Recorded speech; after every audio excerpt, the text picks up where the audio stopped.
আল্লাহ পাক ফেরেশতাদেরকে বলবেন, ফেরেশতারা আমার বান্দারে ফিরে আনো।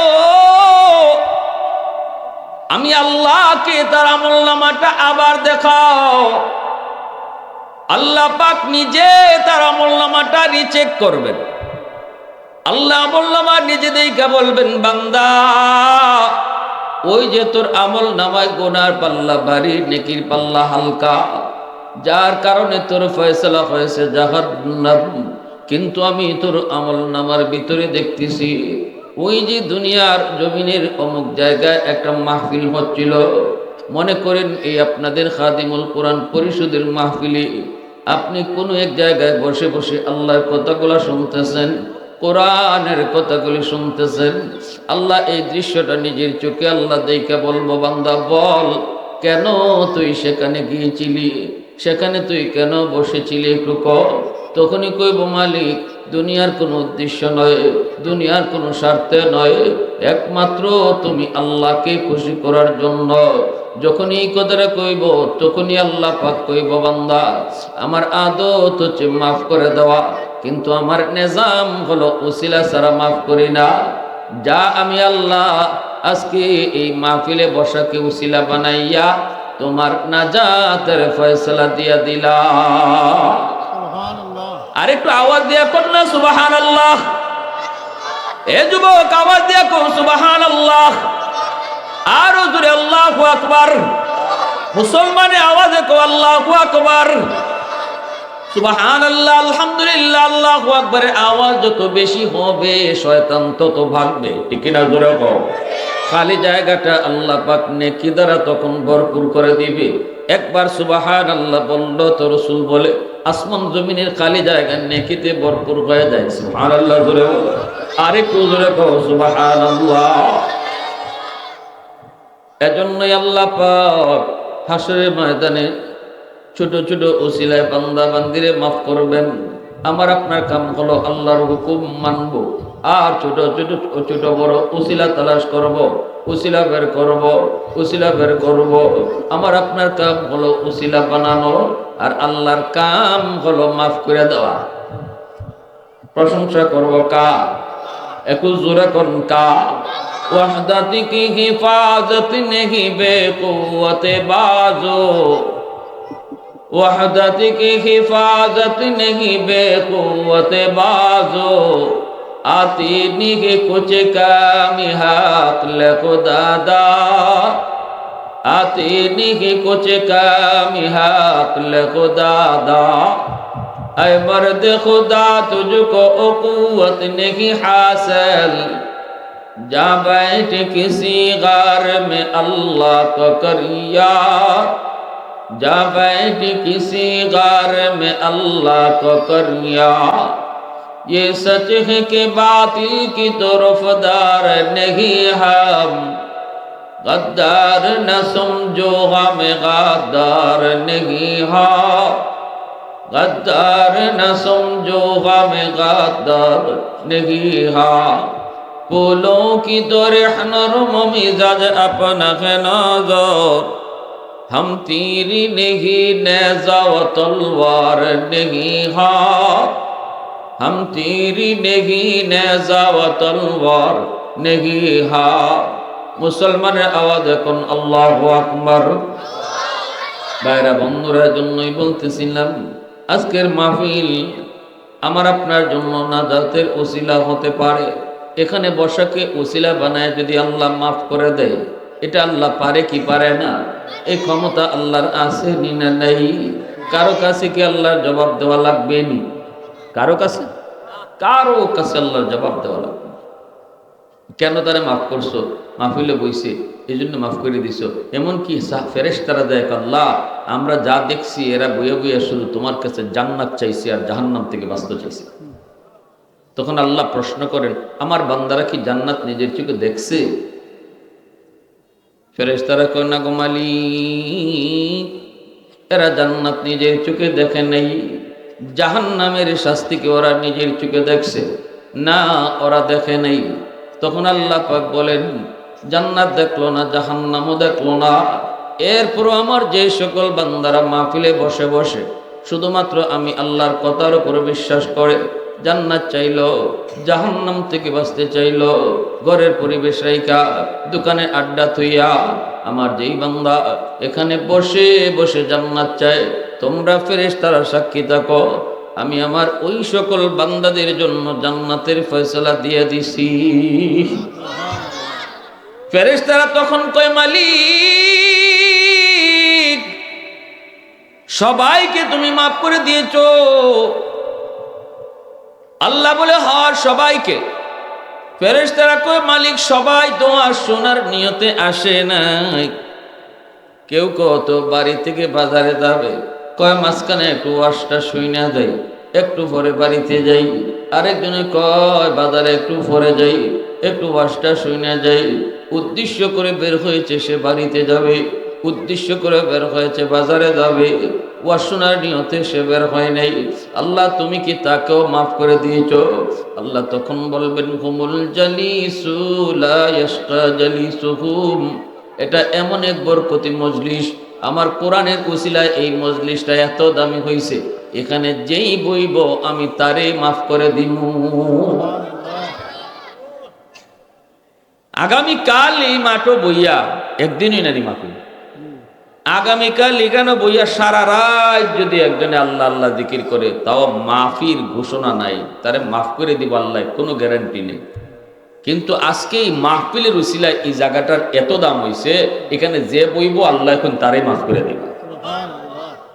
আগামী কাল না কালে সারা বছর খাটাই দিন, আপনি রাত এই রাত খাটাই দিন, সারা বছর রাত কাটাই দেন এই মাঠো, তাও তো গুনাহ মাফের কোনো ঘোষণা হাদিসে আমরা পাই না। হাদিসে রসুল কইছো, কোরআনের আলোচনা যদি এই মাঠো হয় আর তখন গুনাহ মাফ হয়ে যায়। জোরে কোন সুবহান। তাহলে লাভ আসেনি না নাই? লা ইলাহা ইল্লাল্লাহ, সবাই লা ইলাহা ইল্লাল্লাহ, একটু আওয়াজ দিয়া, লা ইলাহা ইল্লাল্লাহ, লা ইলাহা ইল্লাল্লাহ।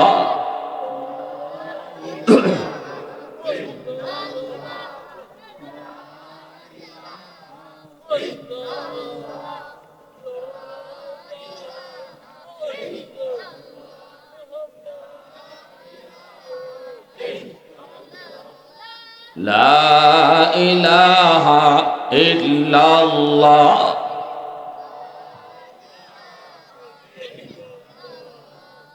तो दिल में तो आता है समझ में नहीं आता, तो दिल में तो आता है समझ में नहीं आता, बस जान लिया मैं तेरी पहचान यही है, बस जान लिया मैं तेरी पहचान यही है। उल्फत में बराबर के वफा हो के जुफा हो, उल्फत में बराबर के वफा हो के जुफा हो, हर चीज में लज्जत है अगर दिल में मज़ा हो, हर चीज में लज्जत है अगर दिल में मज़ा हो। एक चश्मे ज़ुदन गाफिल अज़ा शाख नबाशी, एक चश्मे ज़ुदन गाफिल अज़ा शाख नबाशी, शायद कि निगाह कुनदा गाह नबाशी, शायद कि निगाह कुनदा गाह नबाशी। আরেকটা উসিলার কথা শুনাই। হাসরের মাঠে আল্লাহ পাক ইমাম গাজ্জালী রহমতুল্লাহ আলাইহি তার একখান কিতাব নাম হলো দাকাইকুল আখবার। এই দাকাইকুল আখবার নামক কিতাবের ভিতরে ইমাম গাজ্জালী রহমতুল্লাহ আলাইহি একখান হাদিস এনেছেন। ইমাম গাজ্জালী কত বড় আলেম, কত বড় দার্শনিক ছিলেন, এই উম্মতের একজন বহুত বড় আলেম। ইমাম গাজ্জালী রহমতুল্লাহি আলাইহি একজন আল্লাহর ওলি, তিনি স্বপ্নে দেখেন কিয়ামত হয়ে গেছে, আল্লাহর নবী রহমতের নবী, পাশে মূসা নবী, সকল নবীরা এক জায়গায় বসা। মূসা নবী আমার আপনার নবীরে জিজ্ঞেস করেন, ওগো নবীজি আপনি নাকি এই কথা কইছেন? রসুল কয় কোন কথা? কয় উলামা ও উম্মতি কাবানি কাম্বিয়া এ বনি ইসরাইল, আমার উম্মতের উলামায়ে কেরাম বনি ইসরাইলের নবীদের সমান। মূসা নবী বনি ইসরাইলের নবী, ইনি আমার আপনার নবীরে প্রশ্ন করেন এই কথা কি আপনি কইছেননি? রসুল কহ কইছি। আল্লাহু আকবার। মূসা নবী কইলে কেমনে কইলেন, কোন বাটে কইলেন? আমার তো হিসাব মিলে না। আপনার উম্মতের আলেম উলামা তারা আমরা বনি ইসরাইলের নবীদের সমান, কোন বাটে কইলেন বুঝে আসে না। আমার আপনার নবী কইল আপনার যদি বুঝে না আসে তা আমার একজন আলিম কেন বোয়া আছে, তারা দুই কথা জিগাইলেন, টের ফাইলিবা। পাশে যারা ইশারা করছেন নবীজি এখানেই বসা আছেন ইমাম গাজ্জালি রহমতুল্লাহ। মুসা নবী গেছেন যে ডাক দিয়ে, এখন মিয়ার নাম কি তোমার? মুসা নবী নরম নবী না গরম নবী জানেন নি আপনারা? মুসা নবী নরম না গরম? নবীদের মাঝে সবচেয়ে বেশি গরম। মুসা নবী যখন গরম হইতা তখন খালি চুল বাইরিত তা না, শরীরের ফসমও কাটা যে বা খার হয় এবার খার হয়ে যেত, কাটার মতো খার হয়ে যেত। এজন্য মুসা আলাইহিস সালাম তাই কাপড় পরার নিচে আরেকটা কাপড় পরতা, ওই কাপড়টা ছিল মোটা, এই কাপড়টা ভিতরে কাপড়টা পরতা খালি নিজের ফসমরে আটকায় রাখতে হবে। কি সব গরম আজরাইলও সর খাইলেছিল মুসা নবী। বুখারী শরীফের টিকার মধ্যে আছে মালাকুল মউত আজরাইল মুসা নবী জান কবজ করতে আইসা যখন কইছেন আল্লাহ আমারে ফাটাইছেন আপনি জান নিতাম, মুসা নবী কইন আপনি কেমনে নিবা জান? কিভাবে নিবা? আমার হাত পা চোখ কোনো কিছু আপনার সাহায্য করবে না, আপনি জান নেবেন কেমনি? মালাকুল মউত আজরাইল কোন আমার দেবা মন চাইবা নিমনে। মুসা নবী এই কথার উপরে রাগ করে এমন জোরে এক চর দিছিল আজরাইলের চোখ খুললে আত হয়েছে। আজরাইল আলাইহিস সালাম শুধু আল্লাহর কাছে গিয়ে হাজির, আল্লাহ কার জান নিতে আমারে পাঠাইছো? না আমারে পাঠাইছো, হে আমার জান নিতে। এটি তো বুঝলাম না, কেডায় কার জান নিব? বলে কি হয়েছে? কয় আমার চোখ আত হয়েছে। আল্লাহ মুসা নবীর জিজ্ঞেস, মুসা অত গরম কিতা, আমার আজরাইলে মারছো কেনে? কাল্লা আপনার আজরাইলে কিতা কইছে জিগাইল? আমি জিগাইছি জান কেমনে নিবাই? আজরাইলে কইন তাই যেবা খুশি ইবাই নিবা। এটা কোন উত্তর হইল? তাই যদি কইতা আমার আল্লাহ যেবাই কইন ইবাই নিব। আজরাইলে বাফেরও তো ক্ষমতা না আমি মুসার জান নিত যদি আপনি না পাঠাই, ঠিক কিনা ধরে বলবে? আপনার অনুমতি ছাড়া আজরাইলের দাদারও ক্ষমতা নাই জান নিত আমি মুসা। এটা আজরাইল ইবাবেন না কইবা আল্লাহ আমার আল্লাহ যেবাইছেন এবার জান নিব। তাই এখন আমার যেবাইছা এবার নিব নেই, আমার বুসে উঠিয়েছি মারে বুঝি একটা। আল্লাহ এখন আজরাইল আমার মুসায় তো কথা ঠিকই কইছে, তুমি তো কথা ফেস লাগাই দিছো। মালাকুল মউত আজরাইল এখন বুঝছি দোষ আমারই, তবে আমি ই কামার করতাম না। এই কামার এই জান কবজের কাম আমারে না দিয়ে আপনি অন্য কোনো ফেরেশতারে দিন, কারণ এটা অত্যন্ত রিস্কি কাম। আজকে আমারে মুসায় থাপ্পড় দিছে, আর একদিন কাটায় আমার দল লাগাই আটকাই দিব। আর ওই সময় মালাকুল মউত আজরাইল জান কবজ করতে যাইতা মানুষের সুরত দইরা। এখন যে আইন কেমনে জাইন কেমনে আমরা কেউ দেখি না, কিন্তু একটা সময় আজরাইল তিনি আইতা সুরত দইরা। এই না না, এরা এক জায়গায় বসাই না, বসাইলে সমস্যা আছে। তোমরা এক জায়গায় বইও না, তুমি এখানে বো আর তুমি ওই মাঝখানে যাও, এক জায়গাত না, এক জায়গাত না। তো আল্লাহ এখন আজরাইল ডিউটি তো এটা তোমারই দেওয়া হয়েছে, এখন আবার দিমুকার এখন না বললাম আমি কামার না, এই কামার না, আমার চোখটা বালা করে দালাইন আপনি। এরপরে আপনি যার এমন চায় তারে দিয়ে দান কবজের কাম করান, আর আমার আপনি অন্য কোনো ডিউটি দিন। আল্লাহ এখন না এটা তোমারই করণ লাগবো। মালাকুল মউত আজরাইল এখন আল্লাহ এরপরে যান কবজ করলাম তো করলাম, এরপরে যা গাইল আছে সব আমার উফিদে যায়। আজরাইলের আর কোনো খাম নেই, খাইয়া দেয় কোনো কাম নেই, আমার আব্বারে নিয়ে গেছে। আজরাইল একটা ব্যাপার, আজরাইলের কোনো বাট নাই। ইটা কথা অনেক মানুষে আমারে কয়, আল্লাহ এত গাইল শুনতো আমি রাজি না, আর কোনো খাম নাই নি, আমার অন্য কোনো খাম দিই। আল্লাহ এখন এটা তোমারই, তবে শুনো এখন থেকে আর তুমি এমন ভাবে যাইবাই তোমার কেউ দেখতো না, সইতো পারতো না, কেমনে ডুববাই এটাও দেখতো না, কেমনে বাইরে বাই এটাও দেখতো না। বুলেট প্রুফ গাড়িতে গুলি ঢুকবে না, কিন্তু তুমি আজরাইল ঢুকতে পারবে। আল্লাহু আকবার বলে বলে, ঠিক না নি? মালাকুল মউত আজরাইল বলে, মালিক বুঝলাম তুমি আমাকে এমন ভাবে পাঠাইবা কেউ দেখবে না, কেউ শুনবে না, কেউ দেখবে না, কেউ আটকাইবার কোনো সুযোগও থাকবে না। কিন্তু মালিক আমারে যে গালাগালি করব এটা কি হইব? আল্লাহ কয় এখন থেকে মৌতের আগে একটা ওসিলা তালাশ করবো, একটা ওসিলা পাই দিব।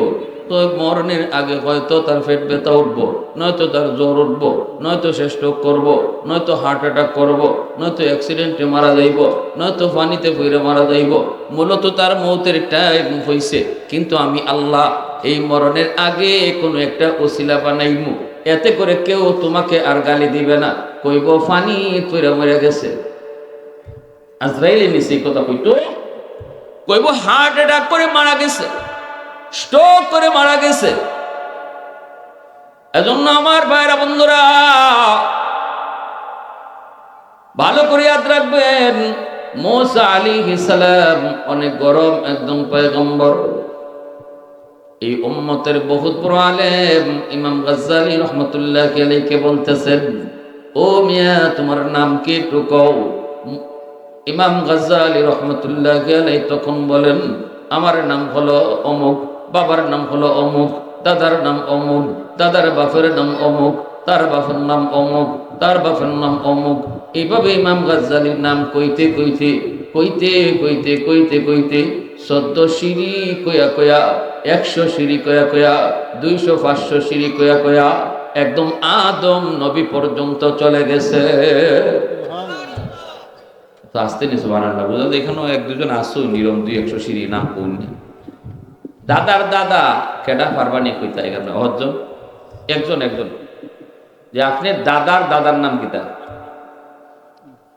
মা সুবহানাল্লাহর আওয়াজে তো বোঝা গেছে একবারে। আরো জোরে কোন সুবহানাল্লাহ। ইমাম গাজ্জালী দাদার দাদা না, খালি ফরিদাদার ফরিদাদা ফরিদাদার ফরিদাদা ফরিদাদার ফরিদাদা কইতে কইতে নাম সহ কইয়া ইমাম হযরত আদম নবী পর্যন্ত গেছেন। পৃথিবীর সর্বপ্রথম মানুষ কে? হযরত আদম আলাইহিস সালাম। মুসা আলাইহিস সালাম অবাক, ঘটনা কি? আমি তার নাম জিগাইলাম, কিন্তু সে এত লম্বা জবাব দিল, আর কেমনি ভাই নাম মনে রাখলো? আমি মুসাই তো আমার দাদার দাদার দাদার নাম জানি না, ঠিক না? সে কেমনে এত নাম বললো? এইবার মুসা নবী কথাটা না জিগায়া তারে জিজ্ঞেস করেন, মিয়া আমি তো তোমাকে এত লম্বা জবাব দিতে বলি নাই, এত লম্বা জবাব তুমি কেন দিয়েছ?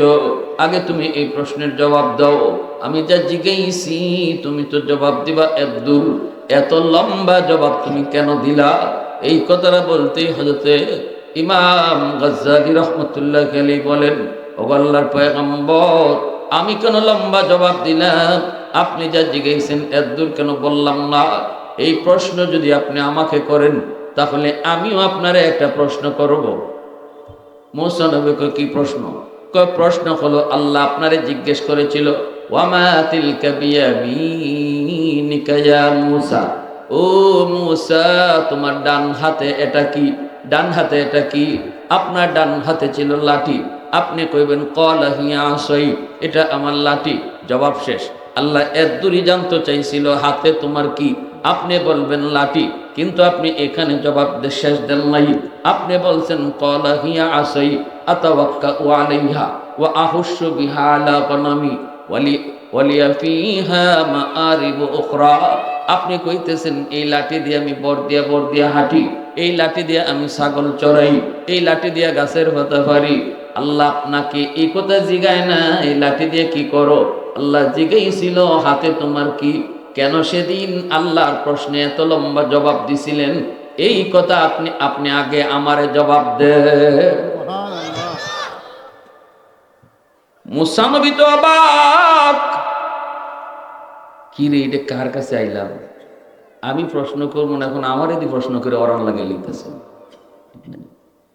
এবার মুসা নবী বলতেছে, শোনো, আল্লাহ পাক হলেন আমার মাশুক, আমি হলাম আশিক। আশিক যখন মাশুকের সাথে কথা বলার সুযোগ পায়, কম কথা এমন ভরে না।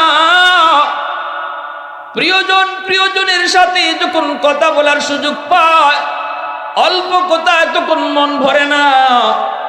কথা যত লম্বা হয় ততই মজা লাগে। কি দিয়া খাইছো, কখন খাইছো, মাছ কি আসিল, এই অযথা প্রশ্নগুলো তখন বড় মায়া লাগে, কারণ সে মনের মানুষ। মুসা নবী বলতেছে, আল্লাহ আমার মাশুক, আমি তার আশিক। আল্লাহ আমারে জিজ্ঞেসে, হাতে তোমার কি? আমি যদি কইতাম হাতে আমার লাঠি, তাহলেই তুই এখানে শেষ হয়ে যাইত। মাশুকের সাথে আশিকের কথা এত কম কথায় হয় না, কথা যত লম্বা হয় ততই মজা লাগে। এজন্য আমি এই সুযোগটারে সুবর্ণ সুযোগ মনে করে লম্বা কথা কইছি। এই কথা বলা মাত্রই ইমাম গাজ্জালি বলেন, ও আল্লাহর পয়গম্বর, কোরআনের ভিতরে শুধু আপনার নাম শুনেছি, মুসা কালিমুল্লাহ, এমন এক পয়গম্বর বনি ইসরাইলের, যিনি অনেক বড় একজন নবী, যিনি অনেক একজন রাগী, যেই মুসা নবী জমিনে বৈশা 4000 বার আল্লাহর সাথে কথা বলছেন। এত বড় পয়গম্বরের নাম শুধু শুনেছি, কোনোদিন দেখি নাই। কথা তো বলা দূরের কথা, আজকে তারে দেখলাম, কথা বলারও সুযোগ পাইলাম। এজন্য এই সুযোগটারও আমি সুবর্ণ সুযোগ মনে করে কম কথায় জবাব না দিয়া লম্বা জবাব দিয়েছি। আল্লাহ। ইমাম গাজ্জালি রহমতুল্লাহি আলাইহি কিতাবের ভিতরে লিখেন, দাকাইকুল আখবার নামক কিতাব, হাসরের ময়দানে আল্লাহ পাক এমনই আরেকজন মানুষকে মাফ করতে চাইবেন, কিন্তু আল্লাহ কোনো ওসিলা পান না। আল্লাহ নিজেই তখন তার বান্দারে ডাক দিয়া বলবি, এই কি এখানে কোনো লোকজন নাই, তুমি দাঁড়ায় দাঁড়ায় কি দেখো? এই যে ফুলাফান গুলো এখানে আইতেছে যাইতেছে, চিল্লাই আটকাই দাও কেন, নাহলে একটা বাস ফলাই দাও।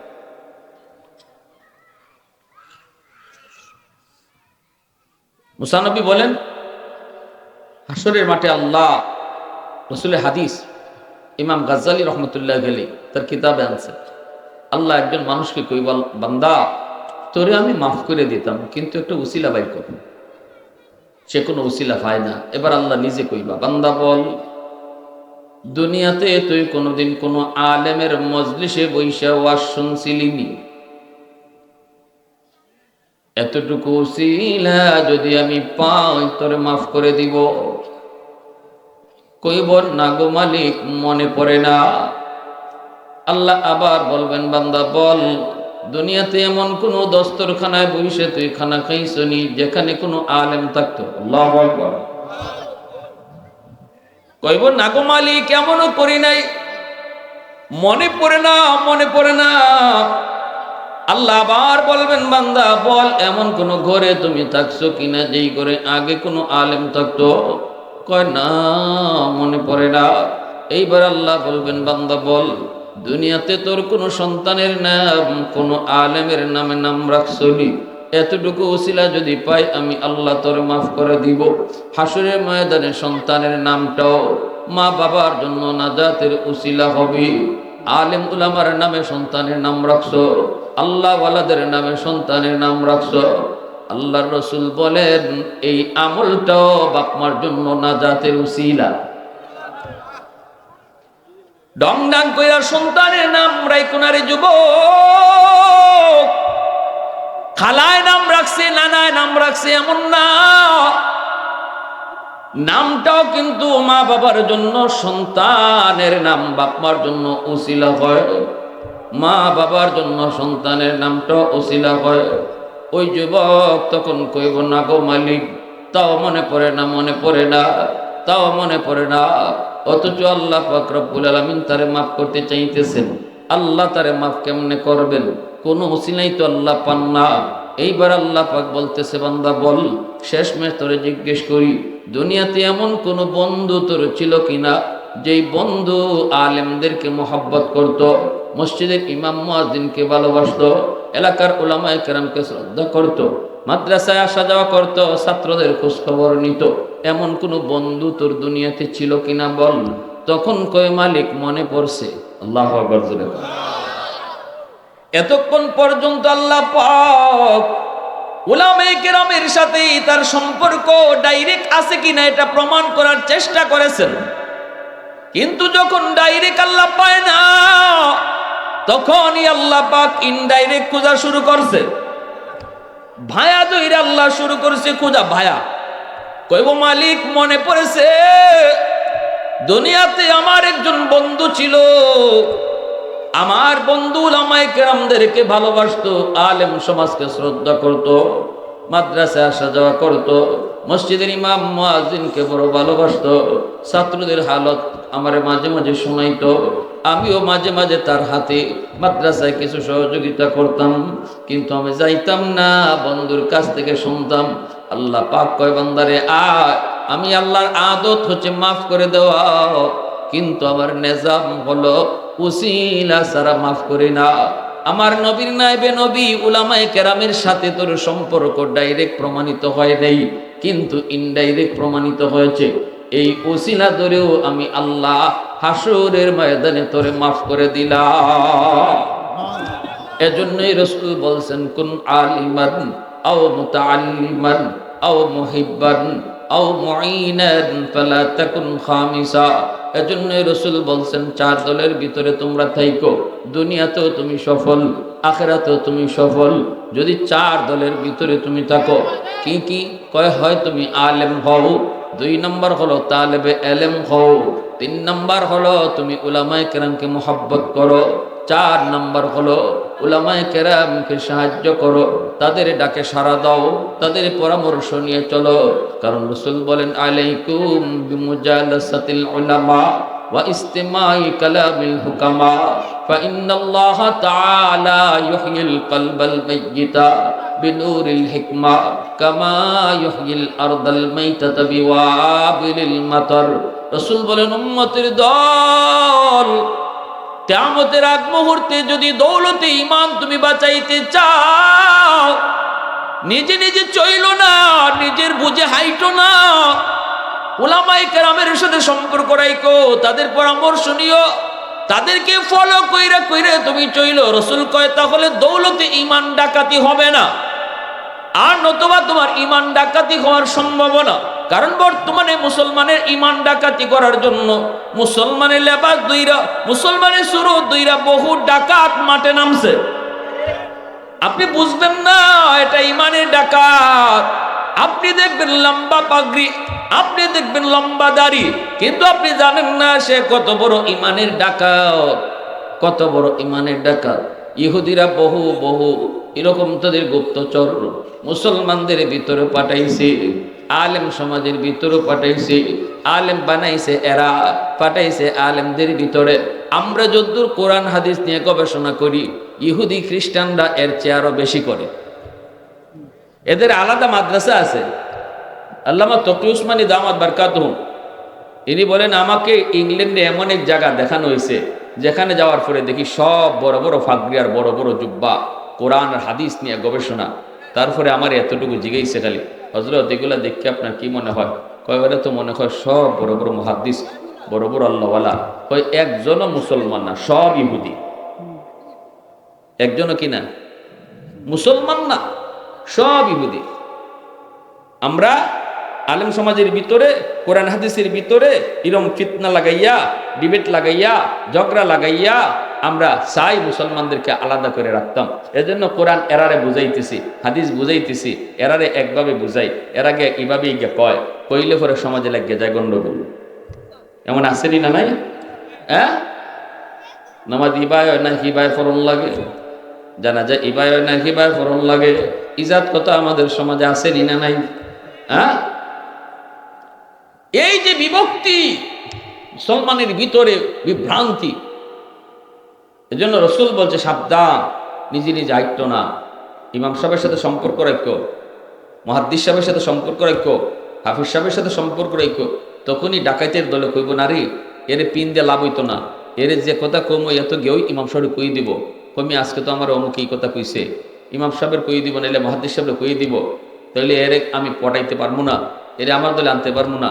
তখন যায় ডাকাত কার কাছে, যে একা একা নিজেরে একশো মনে করে। তো মেসাব দিয়ে কি হইতো, আমি একলো তুই যথেষ্ট, আমি কি কোরআন কম বুঝি, আমি কি হাদিস কম বুঝি, নামাজ কালামকে আমি কম বুঝি, ওই এর কাছে গিয়া শেপ পায়। ঠিক কিনা জোরে কম? সাবধান। ওলামায়ে কেরামের সাথে চলা, ওলামায়ে কেরামকে পছন্দ করা, ওলামায়ে কেরামকে মহব্বত করা, ওলামায়ে কেরামকে সাহায্য করা। যুবক, আল্লাহ পাক রব্বুল আলামিন ওই যুবককে বলবে, যুবক আজ আমি আল্লাহ তোরে এই ছোট উসিলা ধরে মাফ করে দিলাম, অতএব দুনিয়াতে তুমি কারে বন্ধু বানাও, কার সাথে তুমি সময় কাটাও, এটাও তোমার খেয়াল রাখা দরকার। বন্ধু যারে বানাও সেও কিন্তু তোমার হাসরের ময়দানে নাজাতের উসিলা হবে। বন্ধু যদি ভালো হয়, সময় যার সাথে কাটাও, সে যদি নামাজি হয়, সে যদি আল্লাহওয়ালা হয়, সে যদি উলামায়ে কেরামের সাথে সম্পর্ক দেয়, সে যদি মাদ্রাসায় আসা যাওয়া করে, মসজিদে আসা যাওয়া করে, ইমাম মুয়াজ্জিনকে মহব্বত করে, এমন একজন মানুষ, এমন একজন ছেলেকে যদি তুমি বন্ধু বানাও, তাহলে আল্লাহ পাক হাসরের ময়দানে এই বন্ধুত্বের উসিলায় তোমাকে আমাকে মাফ করে দেয়। আর যদি তুমি বেনামাজিকে তুমি বন্ধু বানাও, তুমি যত বড় নামাজি হও, বেনামাজি বন্ধু তোমারে কিন্তু জাহান্নামে লইয়া যাইব। হাসরের ময়দানে কইব, আল্লাহ আমারে তুমি একা জাহান্নামে দিও না, দুনিয়াতে আমার সাথে যে চলতো হে তো আমার একদিনও নামাজের কথা কয় নাই, আমার মতো তারে নামাজি বানাই নাই, আল্লাহ তারে আমার কাছে আনো, তারে আমার কাছে আনো। এইভাবে কিন্তু বেনামাজি বন্ধু, মদখোর, গাঞ্জাখোর, ইয়াবাখোর বন্ধু তোমাকে আল্লাহর দরবারে আটকায় দিবে। অতএব মনে রাখো, বন্ধু তুমি কারে বানাইবা, এটাও কিন্তু বহুত বড় একটা বিষয় হাসরের ময়দানে আল্লাহর কাছে মাপ পাওয়ার জন্য। ঠিক কিনা ভাই? হযরত ওমর ফারুক রাদিয়াল্লাহু তাআলা আনহু, হযরত ওসমান গনি, হযরত আবু বকর সিদ্দিক, নবীজির সাথে থাকার কারণেই তো তারা দামি হয়েছেন। সঙ্গগুণে লোহা তুলে বসে। আমার আমল বালা না, কিন্তু বালা লোকের সাথে চললে আল্লাহর রহমতে আমল ভালো হয়ে যায়। আর আমি যত ভালোই ওই খারাপের সাথে চললে এই খারাপের আসরে আমার উপরে পড়ে। বেনামাজির সাথে কিছুদিন চললে দেখবেন একদিন আপনারও নামাজ কাজা হয়ে গেছি গা, আপনারও খবর নাই। ঠিক না নি? গাঞ্জা খায়, ইয়াবা খায়, এর সাথে আপনি চলেন, কয়েকদিন পরে দেখবেন আপনিও মাশাআল্লাহ ই কামে বালা দক্ষ, উস্তাদ হয়ে গেছেন এর সাথে চলার কারণে। এজন্য সঙ্গগুণে লোহা, সহবতে সালেহ তুরা সালেহ কুনন, সহবতে তালেহ তুরা তালেহ। হযরত ওমর ফারুক রাদিয়াল্লাহু তাআলা আনহু বলে, আমি তো ছিলাম মরুভূমির একজন রাখাল, আমি উট রাখালি করতাম, আমার কেউ চিনতো না, কেউ জানতো না আমি ওমর এত দামি, কেউ আমার চিনতো না, আমি এত দামও ছিল না, কেউ আমার মানতো না। আমি তো একটা উট রাখাল ছিলাম মাত্র। এমনকি উট রাখালি করতে যায় কখনো কখনো রৌদ্রের তাপ থেকে বাঁচার জন্য উটের ছায়ার নিচে যখন যায় দাঁড়াইতাম, উটে আমার মাথার মধ্যে লেদাই দিত। আমি তো সেই ওমর। আজকে আমার নবীর সংস্পর্শে থাকার কারণে, নবীকে বন্ধু বানানোর কারণে, নবীর কাছাকাছি আসার কারণে আজ আমি ওমর, অর্ধ পৃথিবীর বাদশাহ। আল্লাহু আকবার, অর্ধ পৃথিবীর বাদশাহ। আজ আমি ওমর, এত দামি যে ওমরের কোনো দাম ছিল না। সঙ্গত গুণেন ওমর হয়ে গেলেন দামি। ঠিক কিনা? জোরে কও, আরো জোরে কও, ঠিক কিনা? আবু বকর সিদ্দিক হয়ে গেলেন দামি, আবু বকর সিদ্দিক হয়ে গেলেন দামি, আবু বকর সিদ্দিক হয়ে গেলেন দামি। কেমন দামি হলেন? নবীজি বলতেছেন, জানুনি জান্নাত আমি দেখে এসেছি মেরাজের রজনীতে আমি জান্নাত দেখে এসেছি। একটা ঘর আমি পাইছি, এই ঘরটাতে আমি ঢুকতে চাইলাম, কিন্তু জিব্রাইল কয় নবী গো ঢুকেন না। আর একটু সামনে আগাইলাম, দেখি ঘরটা দেখতে এত সুন্দর। রসুল মেরাজ থেকে সফর করে আসার পরে সাহাবায়ে কেরামদেরকে নিয়ে মদিনার মসজিদে তিনি বসে বয়ান করেন। আর রসুল বলেন, আমি যখন জান্নাত দেখতে গেলাম গো, তখন দেখি জান্নাতের 8টা দরজা, একজনের নাম দইরা দইরা ডাকতেছে, 8টা দরজাই তারে ডাকে তার ভিতর দিয়ে যাওয়ার জন্য। নবী বলে, সাহাবীরা জানো নি সে কে? সাহাবীরা কয়, নবী গো আমরা তো জানি না, আল্লাহ এবং আল্লাহর রাসূল ভালো জানেন। রাসূল বলেন, আমি তারে চিনি, তার বাপের নামও চিনি, আমি তারে চিনি, তার বাপেরও চিনি। সাহাবীরা বলেন, নবী গো কে? সব সাহাবায়ে কেরাম মনের ভিতরে আশা নিয়ে বসা, নবী হয়তো আমার কথাটা বলবেন। কিন্তু রাসূল বলেন, সে হলো আমার আবু বকর ইবনে কুহাফার ছেলে আবু বকর, তাকে জান্নাতের 8টা দরজাই তারে ডাকবে। সুবহানাল্লাহ। রাসূল বলেন, আমি আর একটু আগাইলাম, সাদা দবদবে দামি দামি পাথরের তৈরি একটা ঘর, ওই ঘরে আমি ঢুকতে চাইলাম, আমার একজনে আটকায় দেয়, ফেরেশতা আটকায় কয়, নবী গো ঢুকেন না। রাসূল কয়, দেখ বাহির থেকে ঘরটা যদি এত সুন্দর হয়, না জানি ভিতরে কত সুন্দর, একটু দেখতে দাও।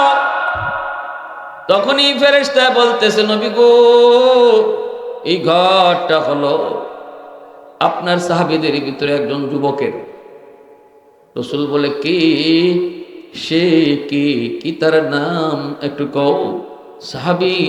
সাহাবীটা কি? রাসূল যখন প্রশ্ন করেন, ফেরেশতা বলতেছি, আপনার সেই যুবক সাহাবীর নাম হলো হযরত উমর ফারুক রাদিয়াল্লাহু আনহু। যেই উমরের কালেমা পড়ে মুসলমান হওয়ার দিন আকাশের ফেরেশতারা পর্যন্ত তাকবীর উঠাইছে। ওমর মুসলমান হয়েছে, ফেরেশতারা তাকবীরের আওয়াজ উঠাইছে। ওমর মুসলমান হইয়াই কইছে, নবী গো আমাকে নিয়ে মাত্র 40 জন মুসলমান, আমি মুসলমান হওয়ার আগে আছিল 39 জন, আমি উমরকে নিয়ে 40 জন। ওগো নবীজি, আজ থেকে কালেমার দাওয়াত গোপনে গোপনে নয়, আজ থেকে কালেমার দাওয়াত হবে ওপেন। আল্লাহু আকবার। নবী গো আপনার কাছে জানতে চাই, নামাজ আপনার কোথায় পড়তে মন চায়? রাসূল বলেন, নামাজ তো পড়তেছি গোপনে গোপনে, কিন্তু মন তো চায় আল্লাহর ঘরখানায় কাবায়, আল্লাহর ঘরখানায় কাবার ছায় নামাজ পড়তে মন চায়। যেই মাত্র এই কথাটা বলছেন, হযরত ওমর বলতেছে, নবী গো তাহলে আজ থেকে আর নামাজ গোপনে গোপনে নয়, ঘরে ঘরে নামাজ নয়, আজকে থেকে নামাজ হবে প্রকাশ্যে আল্লাহর ঘরখানা কাবার ছায়ায়, কারণ আজকে উমর কালেমা পড়ে মুসলমান হয়েছে। আল্লাহর ঘর বাইতুল্লাহর সামনে চলে এসেছেন সাহাবাই কেরাম নামাজ পড়ার লাগি। মক্কার কাফিররা চেয়ে দেখতেছে, কইরি কি, কেউ সাহস করে যায় না সামনে উমর। আল্লাহু আকবার। সাহস করে কেউ যায় না, সবাই জানে উমরের সামনে গেলে হয় এতিম, হয় সন্তানকে এতিম বানানি লাগবো, নাইলে মারে সন্তান হারা বানাইতে হইব। হযরত উমর আওয়াজ দিয়ে কইছেন, আসনি এমন তো মক্কার বীর বাহাদুর যে তার সন্তানকে এতিম বানাতে চাও, মাকে সন্তান হারা বানাতে চাও, নিজের স্ত্রীকে বিধবা বানাতে চাও, আসো কেউ এমন, আসো আমি উমরের সামনে আসো।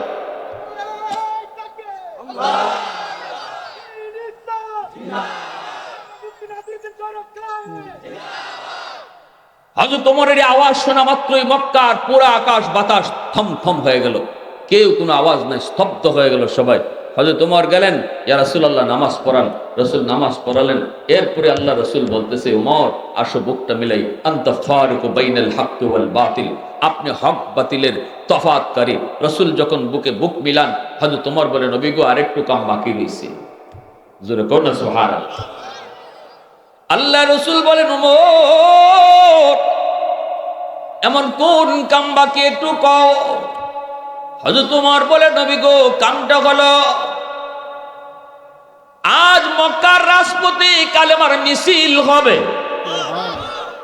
শুধু নামাজ নয়, মক্কার রাজপথে কালেমার মিছিল। রাসূল বলেন, ওমর কও কি তুমি? আমরা কিন্তু সংখ্যায় কম। ওমর বলে, নবী গো আপনি অনুমতি শুধু দেন, বাকিটা দেখবো আমি। আল্লাহু আকবার। রাসূল বলে, ওমর একটু জানতে মন চায়, মিছিলটা তুমি কোত্থেকে শুরু করবা, কোন দিকে নিয়ে যাইবা? ওমর বলেন, নবী গো মিছিলটা শুরু হবে আপনার কদম মোবারক থেকে, আর লং মার্চ করবে সেই সংসদের দিকে, যেই সংসদে এখনো আবু জেহেল বসা, শয়তান ইবলিস সভাপতির চেয়ারে আমারে পাঠাইছিল আপনার কল্যাণ মুবারক নেওয়ার জন্য। ওই সংসদের দিকে কালেমার মিছিল যাবে। আল্লাহু আকবার জোরে বলেন। ওরা তো এখনো অপেক্ষায়, আমি আপনার মাথা মুবারক নিয়ে যাব। রসুল বলেন ঠিক আছে যাও, অনুমতি দিলাম। আল্লাহু আকবার জোরে বলেন। কালেমার মিছিল, কালেমার মিছিল মক্কার রাজপথে সবার আগে দিলেন কে? কয় ফারুক আজম, হযরত ওমর ফারুক রাদিয়াল্লাহু আনহু। কালেমার মিছিল, কালেমার পতাকা ওমরের হাতে, কালেমার পতাকা ওমরের হাতে। মিছিলের আগেও ওমর দাঁড়ায় আছে। সংসদের কাছাকাছি চলে গেলেন। আবু জাহেল ভিতর থেকে আওয়াজ পাইল, কিরে বাগিরে তো হট্টগোলে আওয়াজ শোনা যায়, কে একটু দেখতো। একজনে দেখে আইসা ডাক দিয়া কয় উস্তাদ খবর বড় খারাপ, উমর আইতেছে উমর। আবু জাহেল কয় মুহাম্মদের কল্লা লইয়া? কয় না উস্তাদ, মুহাম্মদের কল্লা না, মিছিলের নমুনায় বোঝা যায় আপনার কল্লা নেওয়ার লাগে আইতাছে। আবু জাহেল কয় কস কি? কয় কালেমার মিছিলের সবার আগে ওমর। ঘুরায় গেছে তাকদীরের ফয়সালা।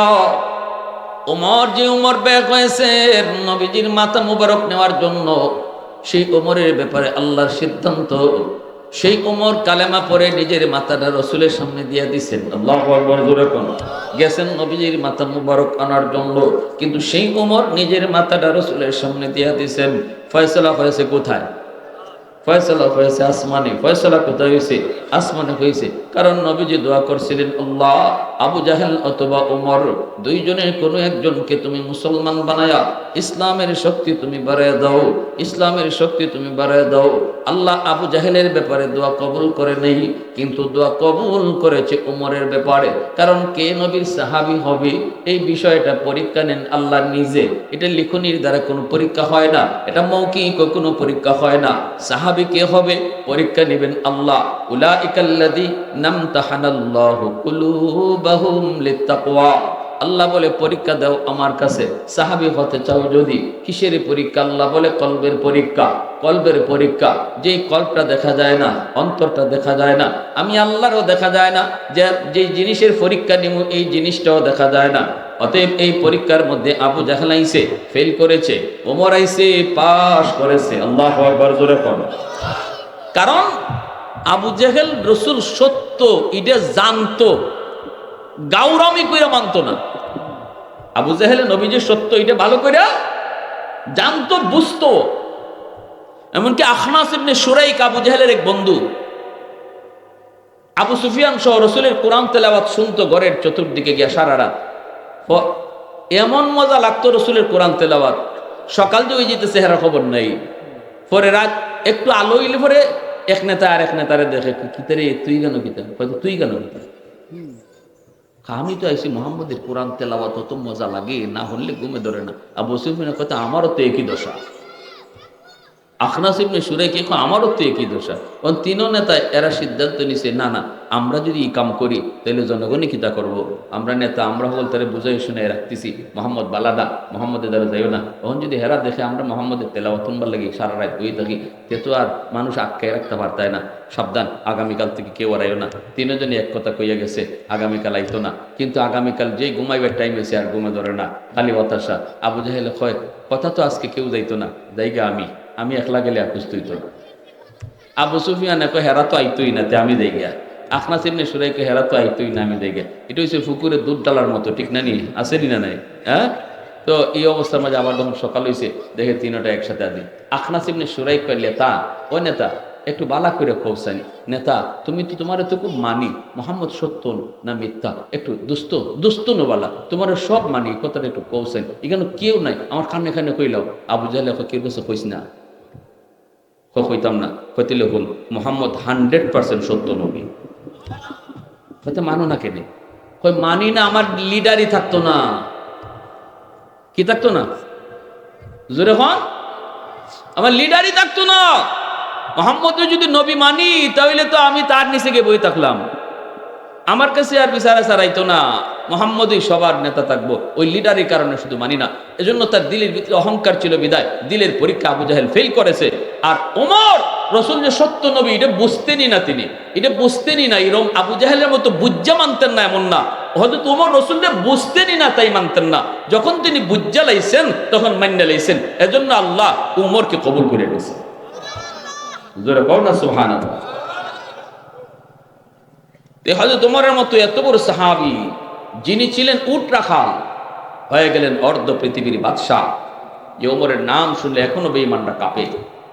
শাসন করে গেছেন, আদালত কায়েম করে গেছেন, ইনসাফের রাজনীতি কায়েম করে গেছেন, বিচার ব্যবস্থায় ইনসাফ প্রতিষ্ঠা করে গেছেন। এজন্য সমাজে ইনসাফ প্রতিষ্ঠা একমাত্র আমার নবীর আদর্শ আর কোরআনের আইন দ্বারাই সম্ভব। আল্লাহর কোরআনের আইন আর নবীর আদর্শ সাহাবায়ে কেরামের নমুনা ছাড়া 100% ইনসাফ সমাজে প্রতিষ্ঠা হবে না। এটাই বুঝতে হবে। মদিনার মানুষ, পৃথিবীর মানুষ যদি কখনো শান্তি পেয়ে থাকে, সেই যুগটা ছিল মদিনার যুগ, সেই যুগটা ছিল নবীর সাহাবায়ে কেরামের যুগ, শান্তির যুগ, সোনালী যুগ ছিল সেই যুগ, সোনালী যুগ ছিল সেই যুগ, আমার রসুলের যুগ, সাহাবায়ে কেরামের যুগ। অতএব ভাইয়েরা আমার, ভালো করে আদ রাখবো, কার সাথে সঙ্গ বানাইতেছি, কার সাথে সময় কাটাইতেছি, কার পিছনে দৌড়তেছি, এটাও আমার হাসরের ময়দানে আমার নাজাতের উসিলা হবে। ভালো লোকের পিছনে থাকবো, ভালো লোকের সঙ্গ দিব, আল্লাহর কাছে এটাও নাজাতের উসিলা হবে।